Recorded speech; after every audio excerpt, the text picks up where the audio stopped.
सुनेंगे धर्मेंद्र प्रधान इस वक्त कुछ कह रहे हैं, आपको सुनाते हैं। पहाड़ बनाते हैं। पिछले विशेष करके 2014, 19 और 24 में और उन दिनों में कांग्रेस पार्टी अनेक राज्यों में निरंतर पराजय के कारण एक बैंकरप्सी की स्थिति में पहुंच चुकी है। कोई स्पष्ट मुद्दा हाथ में नहीं है, कोई नीति नहीं है। एक रिएक्शनरी फोर्स के नाते ये लोग अपने राजनीतिक कार्यकलाप बना रहे हैं।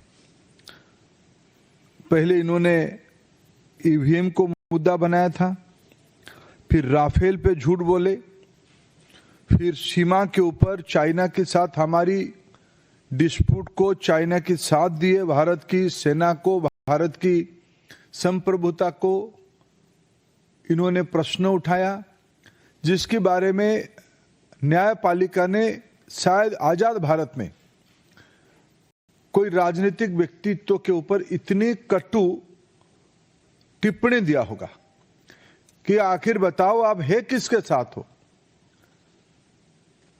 मित्रों, इसीलिए मैंने कहा शुरू में, एक वैचारिक दिशाहीनता की और दुविधा की समूह कांग्रेस पार्टी और उसकी नेता राहुल गांधी बन चुके हैं।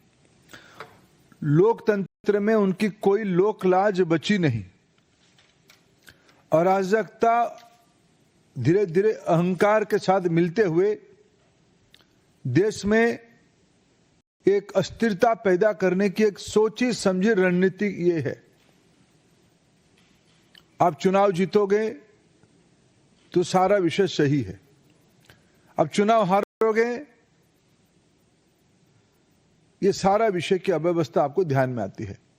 मैं पिछले 2-3 दिनों में जो वाद विवाद हुए, विशेष करके मैं भारत की मीडिया को धन्यवाद देता हूं। उन्होंने फैक्ट चेक कर करके लगभग सभी टीवी चैनल्स ने राहुल गांधी जी की एक एक झूठ को प्रमाण आधारित बेनकाब किया है, पर्दाफाश किया है।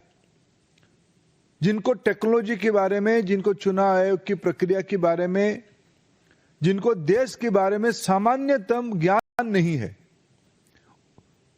कांग्रेस पार्टी की और विरोधी की वोट बैंक की राजनीति ही सिर्फ राजनीति बची है। घुसपैठियों को वोट दाता बना के, वोटर्स बना के वो अपनी राजनीतिक रोटी सेकना चाहते हैं। चुनाव आयोग ने एक संवैधानिक व्यवस्था, निष्पक्ष व्यवस्था के नाते जब इनको सही बात बताती है तब चुनाव आयोग को भी ध्वस्त करने के लिए कहते हैं हम आटम बम गिराएंगे, चुनाव आयोग बिखर जाएगा। ये भाषा हमारी प्रतिद्वंदी देश कहते हैं। बड़े बड़े शक्ति जो भारत में भारत की प्रजातंत्र को विखारना चाहते हैं, उन्हीं की भाषा है जो आज नेता प्रतिपक्ष की भाषा बनी है। मित्रों, मैं आपके माध्यम से देश के सामने इस विषय को फिर दोहराना चाहूंगा। आपको मुद्दा पे अटकनी चाहिए, मुद्दा आधारित राजनीति करनी चाहिए। सिर्फ घुसपैठियों की मन में डर पैदा करके, किसी वर्ग के मन में डर पैदा करके आप ना प्रधानमंत्री नरेंद्र मोदी जी की नेतृत्व, ना देश की जनता की फैसला या देश की संवैधानिक व्यवस्था को आप बिखार सकते हो, आप उसको तोड़ सकते हो। कांग्रेस पार्टी को फिर मैं अपील करता हूं, समूचे विरोधी को मैं अपील करता हूं, आपको संसद में जो विषय उठाना है वो आप उठाइए। आपने ऑपरेशन सिंदूर के बारे में चर्चा के पहले बहुत हवा खड़ा किए थे। संसद में जब चर्चा हुई आपके पास मुद्दा ही।